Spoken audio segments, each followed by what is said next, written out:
Why is it that the facts do not seem to count, and especially on the left? Well, in fact, there are two new studies which are absolutely fascinating in helping to explain this. To go through them, I'm joined by Daniel Wild, Director of Research at the Institute of Public Affairs. Daniel, it's great to catch up with you again in the new year. Can we start, please, with a study by researchers in New Zealand, the University of Otago, and two US university? It looks at how people react to COVID-19 health messages and bans, people on the left on the one hand and on the other conservatives. Now this study to me helps to explain the big pile-on to Craig Kelly, and which we'll talk about later, and why so many journalists, particularly on the ABC, back the toughest virus bans while you at the IPA worry about the cost. Take us through it. Well, great to be back with you, Andrew.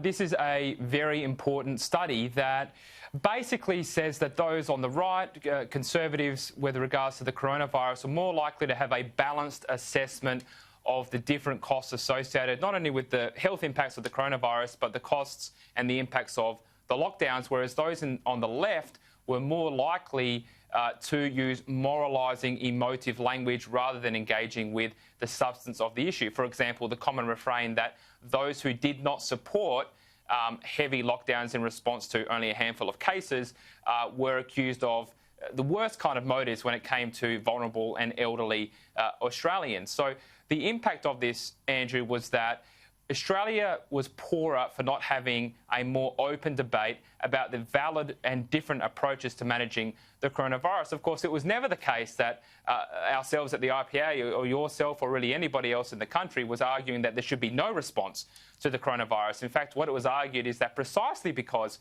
elderly Australians and those with poor health were at highest risk of serious impacts of contracting the virus, that our scarce resources must be dedicated towards protecting them, that it must be risk-based, proportionate and targeted, and at the same time allow the 70 or 80% of Australians who are in relatively good health to be able to go about their lives in a manner that was relatively unrestricted. So the issue was that really it diminished debate and meant that rather than engaging in good faith, it was a question of not only do you have a different opinion, but that if you disagree with the leftist prescription, you're a bad and immoral person.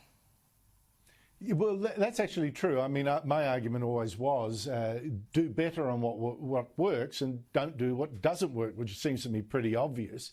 But the thing is, this is not the only example of where, not all people of the left, but there's a tendency on the left, as this study suggests too, to treat a question as a question of good or evil, not correct or incorrect or right or wrong, as conservatives tend to do. And therefore you can't really have a debate, because if you question their premise or their conclusions, it's a question of you being evil, moral outrage, end of discussion. And we're seeing that with global warming.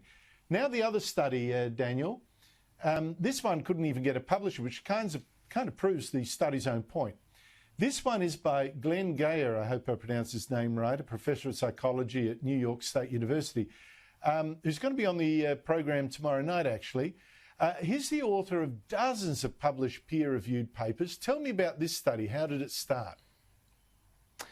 Well, this study actually looked at how political biases affect the decision of academics to publish papers. So whether or not your paper is able to get through what they call a peer-reviewed process, and the extent to which someone's political views or biases may impact that publishing process. Now, it will come as very little surprise that those who are of the left were more likely to view papers and view issues through the prism of their political ideology, whereas those on the right were more likely to consider the merits of the paper in terms of the quality of its content, the method that it was using, and so forth. And what's really interesting to me about this, Andrew, is it gets to a very important point that the prominent social psychologist Jonathan Haidt has discussed, which is you have on the one hand what he calls Truth University, and on the other hand you have what he calls Social Justice University. And these two conceptions of a university cannot coexist. Truth University is the normal conception of a university, which is basically there's a big, beautiful world out there and we want to learn about it. We want to advance human knowledge through learning about the physical sciences, about human beings, about political economy, about social psychology. And to do that, you need to have an open and free debate. You need to have different opinions to pursue the truth wherever it may go. On the other hand, Social Justice University is really a political undertaking. And as a matter of fact, it stipulates, and this is what we're seeing on university campuses now, that there's no such thing as objective truth. Now, if there's no such thing as objective truth, then there's no shared basis on which we can even have a debate. Because if we can't agree that the truth exists objectively speaking, then we can't really go forward together in any way. And what's interesting to me about this, Andrew, is the original idea of a university of pursuing the truth was inclusive.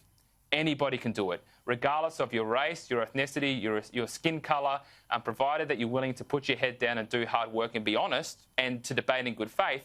You can partake in that great human enterprise of learning about the world and sharing your knowledge with other people. But now, as we know, Andrew, over the last 2 or 3 decades, universities have become about political agendas. They deny the truth exists, and therefore the tools that they have, the tools of scientific inquiry, are not used for the betterment of humankind, but are used to forward ideological and political agendas that not only divides us, but it makes us poorer as a society and as a community. Well, once again, we see this sort of phenomenon at work in Australia. You can't say that, you know, the cyclones are getting less numerous, the crops are actually getting better, the rainfall is not, there are no increased droughts. You can't say any of that over the last century. You can't actually say that because it's not useful. People say, you know, a lot of academics, you can't say it because people might draw the wrong conclusions from the facts. Same thing with a lot of stolen generations. You can't tell the truth. I can't name even 10 people who truly stolen just because they were Aboriginal.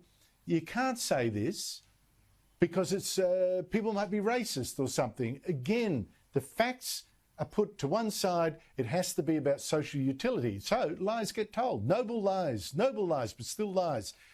Daniel Wild, thank you so much for taking us through this. I think this helps explain what's going to come up soon in a discussion and what's wrong with academia in Australia. And we'll be talking to the author of the second study tomorrow. Thank you very much for your time, mate.